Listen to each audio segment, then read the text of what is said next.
Hello everyone, हाजिर है हम आज एक नए वीडियो लेक्चर के साथ। बेटा हम फिजिकल एजुकेशन का मॉड्यूल कर रहे हैं। उसमें हमारा चैप्टर नंबर 1 कंप्लीट हो चुका है। आप उसका वीडियो लेक्चर प्लेलिस्ट के अंदर मेरे चैनल पे देख सकते हैं। हम चैप्टर नंबर 2 कर रहे हैं, that is children and women in sports, जिसके अंदर हमने एक टॉपिक कर लिया था, दैट इज WHO की रिकमेंडेशन अलग अलग एज ग्रुप्स के लिए क्या क्या एक्सरसाइजेस होनी चाहिए। आज हम क्या करने जा रहे हैं, आज हम कुछ पोस्चरल डिफेक्ट्स के बारे में पढ़ने जा रहे हैं। यानी कि आपके स्टैंडिंग पोजीशन में, आपके सिटिंग पोजीशन में, या आपके फर्नीचर के अंदर, या जेनेटिकली बाय बर्थ आपके अंदर कोई इश्यू होगा जिसकी वजह से आपका जो पोस्चर है वो नॉर्मल पोस्चर जैसा दिखाई नहीं दे रहा होगा। तो ऐसे में आपको बहुत सारी प्रॉब्लम्स आ सकती हैं डेली रूटीन लाइफ में। आपको बैक एक आ सकते हैं, आपको फीट पेन आ सकते हैं, आपको लंबे टाइम तक कोई एक्टिविटी करने में इश्यूज आ सकते हैं। इन सभी चीजों का हम करेक्टिव मेजर्स भी देखेंगे। तो चलिए जल्दी से लेक्चर को स्टार्ट कर लेते हैं। मेरे पास है कुछ पोस्चरल डिफॉर्मिटीज, जिसमें सबसे पहला आ रहा है that is knock knee, second one is kyphosis, third one is lordosis, then is scoliosis. ये तीनों सिस हम करने जाएंगे आज। और उसके बाद में नेक्स्ट हमारे पास है bow legs, then round shoulders and flat foot. ये हम अलग से 4 करेंगे, यानी 4 हमारी अलग हो गई ग्रुप में, knock knees, flat foot, round shoulders and बाउ लेग्स। काइफोसिस, लॉर्डोसिस और स्कोलियोसिस हम एक साथ कर लेंगे। ये सारे पोस्चरल डिफेक्ट आपके +2 क्लास के फिजिकल एजुकेशन के सिलेबस में है। हम इन सातों को कवर करेंगे। इसमें ये जो काइफोसिस, लॉर्डोसिस एंड स्कोलियोसिस है, ये बहुत इंपॉर्टेंट रहता है। चलिए देखते हैं postural defects, common postural deformities and their corrective measures. Postural deformity का मतलब क्या है? एक माल फॉर्मेशन है ऑफ एनी कंपोनेंट और बॉडी पार्ट्स और जॉइंट ऑफ द बॉडी। तो पोस्चरल डिफॉर्मिटी एक माल फॉर्मेशन है बॉडी पार्ट या जॉइंट की, जिसकी वजह से आपके रूटीन पोस्चर के अंदर कोई ना कोई इश्यू दिखाई देता है।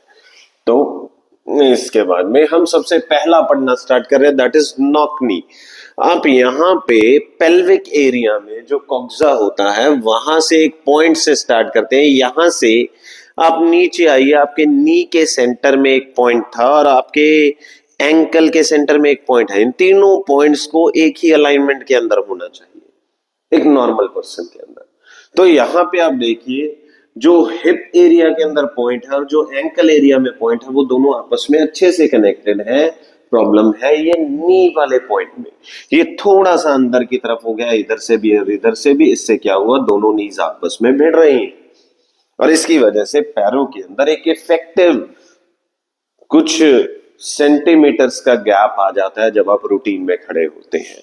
तो नॉक नी, जिसे एक और नाम दिया गया that is genu valgum, is a knee misalignment, क्योंकि 3 पॉइंट्स में से इशू नी पॉइंट का है, that turns the knees inwards. इससे नीज अंदर की तरफ आ जाती है। As a result both knees touch or knock against each other in a normal standing posture।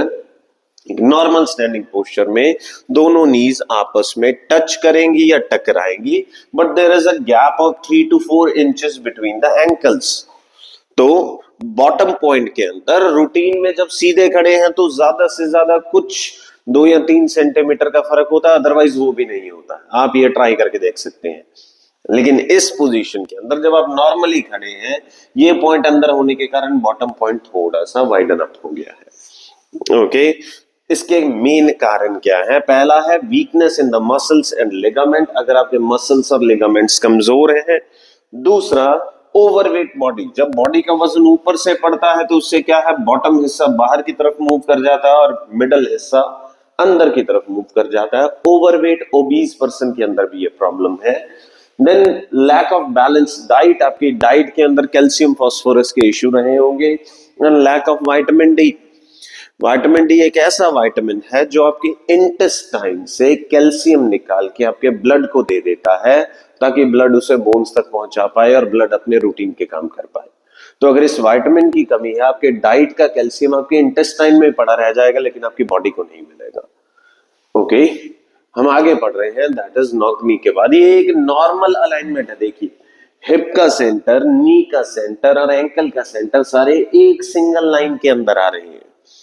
लेकिन यहाँ पे नॉक नी के अंदर क्या हुआ, ये जो सेंट्रल पॉइंट है ये अंदर की तरफ मूव कर गया और जो बॉटम पॉइंट है हल्का सा बाहर की तरफ मूव कर गया। And that is a difference between a normal alignment and knock knee. आगे some corrective measures of knock knee. आप इसे ठीक कैसे करेंगे? आप ऐसे सरफेस पे चलिए जो आउटवर्ड इंक्लाइनिंग सरफेस हो जाए, यानी कि इस तरीके का सरफेस हो। इस तरीके के सरफेस पे चलने का मतलब इसका बेनिफिट क्या आता है, आपकी नीज के बीच में से स्पेस क्रिएट होना शुरू होगा और आपके पैर जो है, पैरों की मूवमेंट ऐसे सरफेस पे ऐसे रहेगी। इससे क्या है, आपका नी का जो पॉइंट है वो थोड़ा बाहर की तरफ शिफ्ट करेगा। So applying pressure on the outer edge of the feet, feet की आउटर एज पे प्रेशर लगाना स्टार्ट करिए, इससे भी ये ठीक हो जाएगा। Exercises like horse riding, horse riding भी इस चीज को करेक्ट करती है। Keeping the pillow between the knees and standing erect for some time are the best. यानी अपने दोनों टांगों के बीच में नी के पास एक तकिया रखिए और कुछ देर तक वैसे ही स्ट्रेट खड़े रहने की कोशिश कीजिए। वो फोर्सिबली एक गैप क्रिएट करेगा बिटवीन योर नीज। ओके, इसके लिए करेक्टिव मेजर में दो योगास भी आते हैं, लाइक पद्मासना एंड गोमुखासना। यहां पे इन दोनों की मैंने पिक्चर पोस्ट की हुई है, इन्हें ध्यान से देख लीजिए। मैं आगे बढ़ता हूं। नेक्स्ट प्रॉब्लम का नाम है फ्लैट फुट। फ्लैट फुट का मतलब क्या है? अगर आप एक नॉर्मल पर्सन का पैर देखेंगे तो उसमें जो फिंगर एरियाज हो जाता है, जो डिजिट्स एरिया है, उसके पीछे जो पंजे वाला एरिया होता है और एडी का जो एरिया होता है, इसके बीच में हल्का सा कर्वेचर होता है ऊपर की तरफ उठा हुआ। That is a perfect posture. लेकिन कई पर्सन्स के अंदर ये क्या होता है, बिल्कुल ऐसे फ्लैट हो जाता है। ऐसा ओवरवेट लोगों के साथ हो सकता है। इस प्रॉब्लम का मेन इश्यू क्या आता है? The flat foot is also known as pes planus और फॉलन आर्किस। यानी कि आपका जो आर्क है वो खत्म हो गया, that's why it is called as fallen arches. Then it is a condition that may be diagnosed by looking at the arc of the foot or by taking the water print test. यानी अपने पैर को गीला कीजिए, किसी paper के ऊपर रखिए और उसके बाद में पैर उठा लीजिए। अगर आपके पैर का एक पूरा इम्प्रिंट बनता है तो आपको फ्लैट फुट है। अगर इतना एरिया गायब हो जाता है, यहां से इतना एरिया अगर गायब हो जाता है तो आपके पैर का कर्व अच्छा माना जाएगा। तो as the name flat foot suggests, people suffering from this deformity have either no arc in their feet or one that is very low, allowing the entire soles of the feet to touch the floor in the standing position. इसका मतलब क्या हुआ? जब आप standing position में होंगे, आपके पूरे पैर का सोल जो है वो जमीन के टच के अंदर होगा। आर्क या तो बिल्कुल खत्म होगी या बहुत कम होगी। इसके मेन कारण क्या है? पहला है फॉल्टी पोस्चर, मतलब खड़े खड़े आप थोड़ा सा ऐसे टेढ़े होके खड़े हैं। आप एक पैर पे खड़े रहने की कोशिश करते हैं, एक पैर को आप जमीन के साथ सटा लेते हैं या एक पैर को आप दीवार के साथ सटा लेते हैं। इन सभी चीजों में क्या है, आप एक ही पैर पे ज्यादा प्रेशर दे रहे हैं, सीधे खड़े नहीं हो रहे हैं, थोड़े से टेढ़े खड़े हो रहे हैं, किसी सपोर्ट के साथ ऐसे खड़े हो गए। देन फॉल्टी पोस्चर आपको फ्लैट फुट की प्रॉब्लम दिलाएगा। देन प्रोलॉन्ग स्टैंडिंग, यानी जो वर्किंग प्रोफेशनल्स है, जैसे कि टीचर्स की बात की जाए, जनरली रिकमेंडेड नहीं होता है कि क्लास के दौरान वो बैठे, तो वो लगातार 6 से 7 घंटे तक अगर खड़े रहते हैं तो आर्क खत्म होना शुरू हो जाता है और फ्लैट फुट की समस्या आ जाती है। Excessive body weight, okay, then lack of proper exercise. आप एक्सरसाइज नहीं करते, आप वॉकिंग नहीं करते, इस वजह से भी क्या है, आपके पैर का जो आर्क है वो खत्म होता जा रहा होगा। ये वाटर प्रिंट टेस्ट है। एक नॉर्मल पर्सन के नॉर्मल फुट का जो वाटर प्रिंट टेस्ट है, उसमें यहां पे आपको बहुत सारा वेकेंट एरिया दिखेगा, लेकिन एक फ्लैट फुट वाले पर्सन में पूरा का पूरा सोल जो है वो जमीन के टच में आ रहा होगा। देन करेक्टिव मेजर्स क्या है? हील एंड टो वॉकिंग, यानी कि आप पैरों के हील पे चलिए, एड़ी पे चलिए या फिर आप पंजों पे चलिए। Walking on the sloping surface, आपके घर के आसपास अगर कोई पुल वगैरह है, कोई ओवर ब्रिज वगैरह है, तो कोशिश कीजिए आप उस ओवर ब्रिज के ऊपर चढ़े जहां पे आपके पैरों का जो मतलब पोस्चर होता है वो या तो अपवर्ड हो, जब आप वो पुल उतर रहे होंगे वो थोड़ा डाउनवर्ड हो जाएगा। ऐसे में आर्क डेवलप होना शुरू हो सकती है। Yes, it is curable. Then exercises like jumping on the toes and heels, फिर से हील्स एंड टोज की एक्सरसाइज हो गई। स्किपिंग रोप, इससे भी हो जाता है। Strengthening the muscles of foot which help to develop the arch in the foot. Activities like picking the marbles with the toes, इससे आर्क डेवलप होती है, क्योंकि जब आप पैरों की उंगलियों के साथ मार्बल पिक करने की प्रैक्टिस करते हैं तो ऑटोमेटिकली आर्क डेवलप होता है। Then writing numbers on the sand with the toes will also help in developing the arc. Yoga कौन से है? इसमें अधोमुखासना एंड वज्रासना हो जाता है। यहां पे दोनों की पिक्चर पोस्ट की गई है।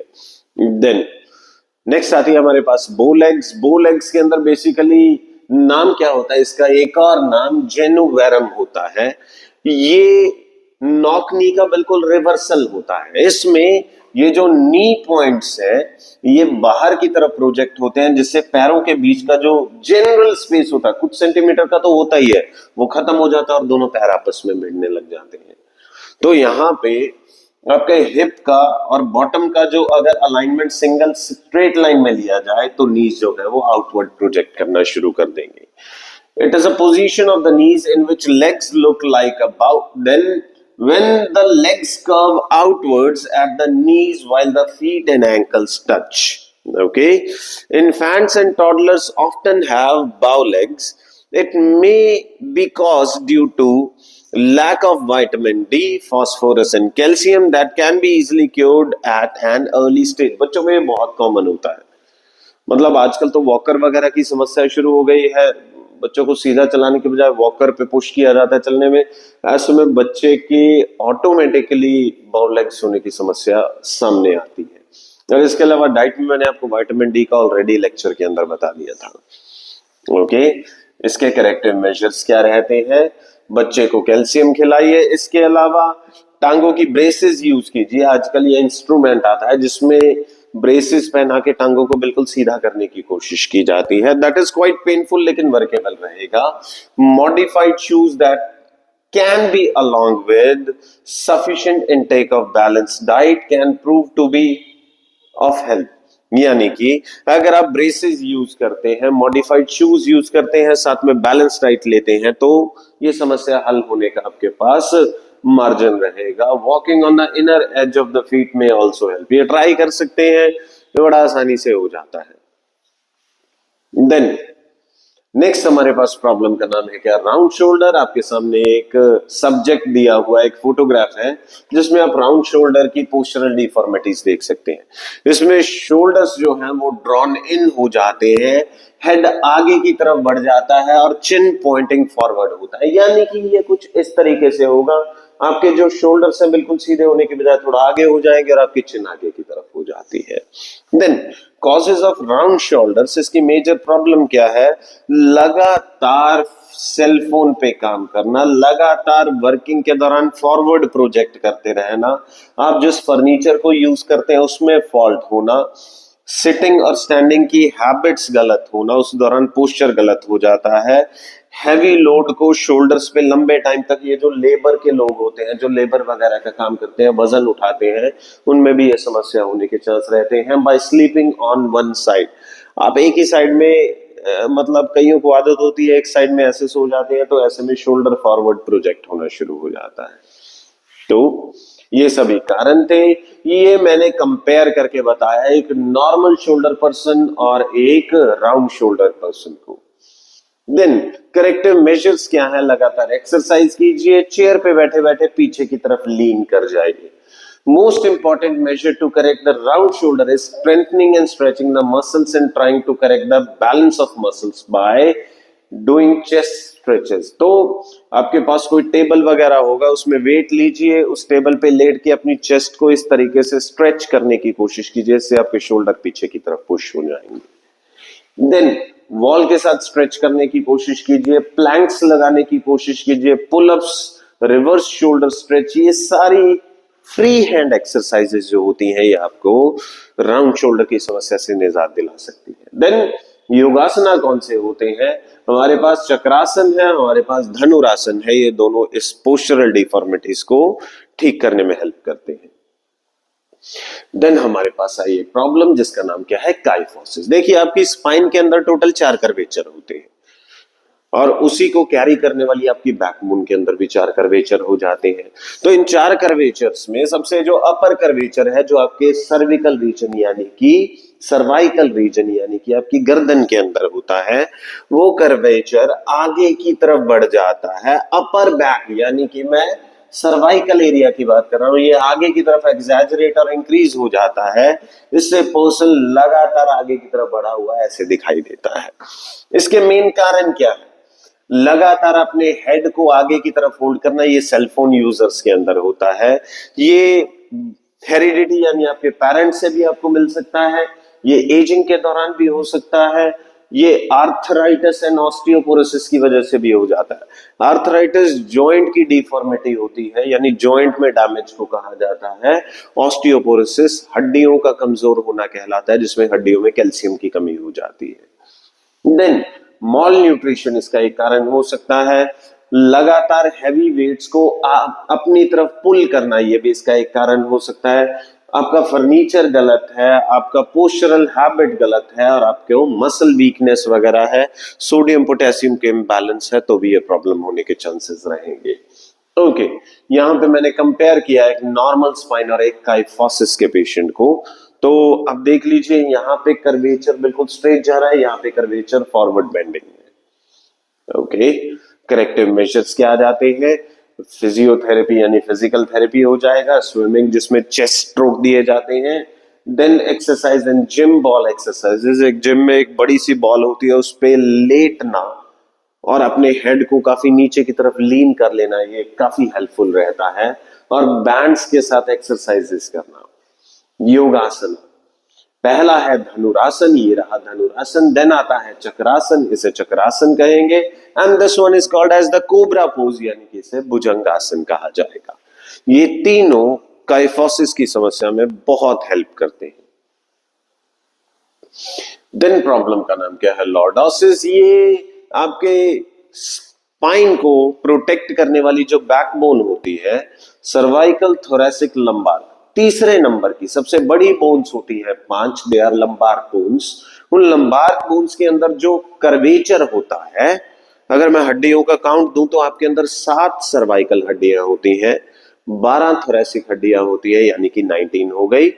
उसके बाद में नंबर 20, 21, 22, 23 एंड 24, टोटल 26 हड्डियों में नंबर 19, 20, 21, 22 एंड 23, नहीं मैं फिर से गलत बोल गया।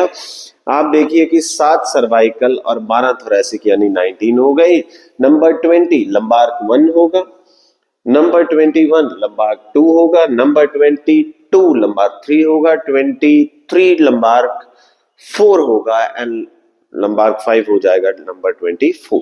इन पांचों लंबार बोन्स का जो कर्वेचर होता है, वो कर्वेचर फॉरवर्ड बेंडिंग हो जाता है, जिससे ये ऑकवर्ड सी पोजीशन हो जाती है। दिखने में काफी फनी लग रहा होगा, लेकिन काफी पेनफुल होता है। इसमें बॉडी का अपर हाफ पीछे की तरफ प्रोजेक्ट हो जाता है, हिप का जॉइंट वो भी पीछे की तरफ प्रोजेक्ट हो जाता है, और ये जो लंबार्क एरिया होता है, ये आगे की तरफ फॉरवर्ड हो जाता है। It is a common defect in the deformity और पोस्चर। यहाँ पे लंबार कर्व आगे की तरफ ज्यादा प्रोनाउंस्ड हो जाता है।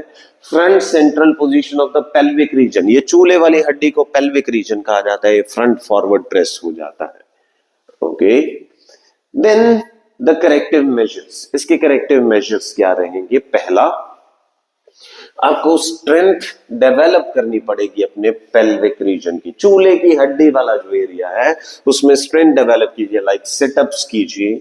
इसके अलावा सिटिंग अगेंस्ट द वॉल कीजिए, pushing the trunk backwards and lying on the back and raising the upper extremities, यानी कि आप जमीन पे लेट जाइए और अपनी बैक वाले एरिया को रेज करने की कोशिश कीजिए। Then legs together will give the significant benefits. ये पूरी एक्सरसाइज करने पे आपको सिग्निफिकेंट बेनिफिट्स, यानी कि पता लगेगा कि हाँ आपको इसमें फायदा आ रहा है। देन इसमें योगासना कौन से आ जाते हैं? दैट इज धनुरासन, रिपीट हो रहा है, एंड देन इज हलासन। ये दोनों इस समस्या को, लॉर्डोसिस की समस्या को सॉल्व करने में हेल्प करते हैं। देन अगली प्रॉब्लम का नाम है स्कोलियोसिस। इसमें ना फॉरवर्ड प्रोजेक्ट हो रहा है ना बैकवर्ड प्रोजेक्ट हो रहा है, इसमें साइडवेज प्रॉब्लम आ रही है। आपकी स्पाइन का जो कर्वेचर है वो फ्रंट टू बैक होने की बजाय साइडवेज हो जाता है। The word scoliosis comes from the Greek word scolios which means bent. Scoliosis is a position in which the spine is tilted on the either side of the body. Spine का tilt या तो right side की तरफ हो जाता है, upper part right की तरफ जाएगा तो lower part left की तरफ हो जाता है। Okay, it is a position of exaggerated lateral curvature or sideways curvature of the spine. In this disorder, the spine bends, twists or rotates in the way it makes a C or an S shape. तो या तो ये एक सी shape में हो जाएगा या फिर ये एस शेप के अंदर कर्वेचर आ जाएगा। देन करेक्टिव मेजर्स क्या आते हैं? हालांकि in case of mild scoliosis आपको कोई ट्रीटमेंट लेने की जरूरत नहीं होती है, लेकिन बच्चों को कई बार ब्रेसेस वगैरह पहना दिए जाते हैं। अगर ये वर्सन अप हो रहा है, यानी कि अगर समस्या आपको लगे कि पिछले महीने में ये समस्या कम थी, इस महीने में समस्या बढ़ती जा रही है, तो आप ब्रेसेस का यूज कर सकते हैं। अगर ये प्रॉब्लम वर्सनिंग मतलब ये प्रॉब्लम ग्रेजुअली बढ़ती ही जा रही है तो सर्जरी रिकमेंडेड होता है। एक्सरसाइज में hanging on the horizontal bars, horizontal बार यानी कि एक पुल अप बार लगा लीजिए और उसमें कुछ देर तक लटकते रहिए, इससे थोड़ा सीधा होने के चांसेस होते हैं। वैसे ये चीजें इफेक्टिव नहीं होती इस प्रॉब्लम में।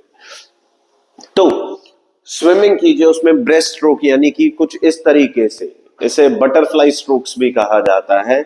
ये स्ट्रोक लगाने से आपका जो स्पाइन का कर्वेचर है एबनॉर्मल, वो सीधा होने के चांस रहते हैं। योगासना में हमारे पास त्रिकोणासन एंड अधोमुखासना, दो योगास यहाँ पे बने हुए हैं, ये दोनों वर्किंग रहते हैं। ओके, तो यहाँ पे हम पोस्चरल डिफॉर्मिटीज का लेक्चर ओवर करते हैं।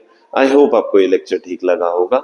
इसके बाद में हम थर्ड लेक्चर के अंदर अगला टॉपिक शुरू करेंगे, that is sports participation of women in India. आज के लिए फिलहाल इतना ही है। Thank you so much.